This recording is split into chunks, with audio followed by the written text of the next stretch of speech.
All right, we're here at a 15 kilowatt Sol-Ark inverter.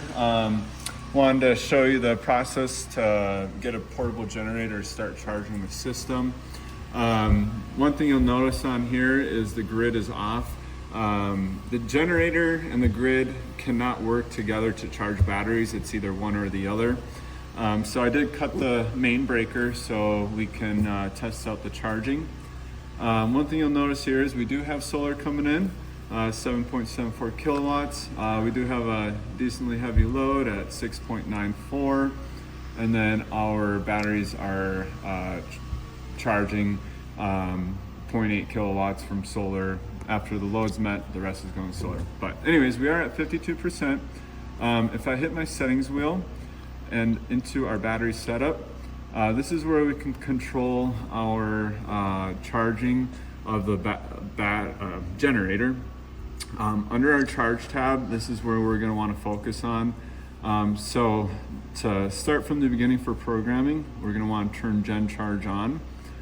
We want it to start at 50% currently. Since we're at 52 for testing purposes, we'll actually put it at 55.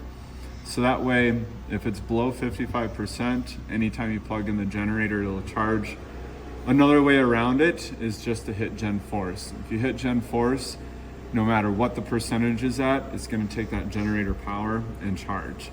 We're currently at 40 amps. I'm actually going to drop this down just because we do have a heavy load on the inverter system. I'm going to start it at 20 amps. We can always step this up as we go as the generator's capacity, because when this connects, the generator will power the house directly through the generator, and whatever's left over will then trigger or go to the battery. So I'm gonna hit OK there. A lot of times I like to go back in and make sure the settings held, which they did. Another feature on here that you can check out is we do have, let's see here, and it is, sorry. So in our advanced settings, we do have a Gen peak shaving, or I'm sorry, the Gen limited power.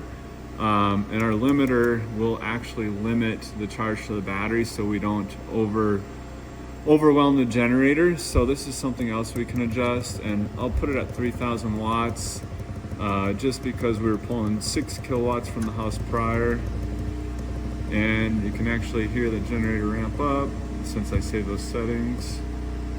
All right, so now our generator is running. I did put that limiter on, so we should see that correspond with it soon. But anyways, as you can see, we've got 6 kilowatts coming, or 7 to the battery. The generator is running all of the load here. Since we limited that generator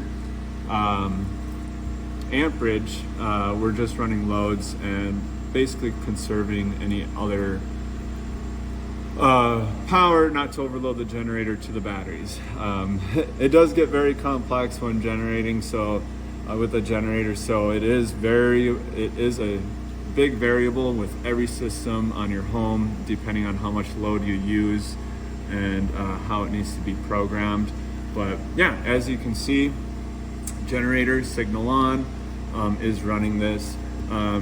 Just to show you an example, so charge, if we unselect Gen Charge off and we bring this to 50%, hit OK, it now disconnected from the generator. And the reason I can tell that is I heard it, the generator lose load, and now it's off. So, and that is how you can use your generator with your Sol-Ark when the grid power is lost. Again, the grid has to be lost in order to have one AC source charge. Just another food for thought. After the generator has charged and ran a heavy load, please let it cool off for 1 to 2 minutes before you shut it completely down. And then just another reminder to turn off that battery light, so that way the battery does not get discharged from that light. But yeah, I'm with College Reliable Electric, giving you a quick breakdown on how to charge your batteries with your portable generator.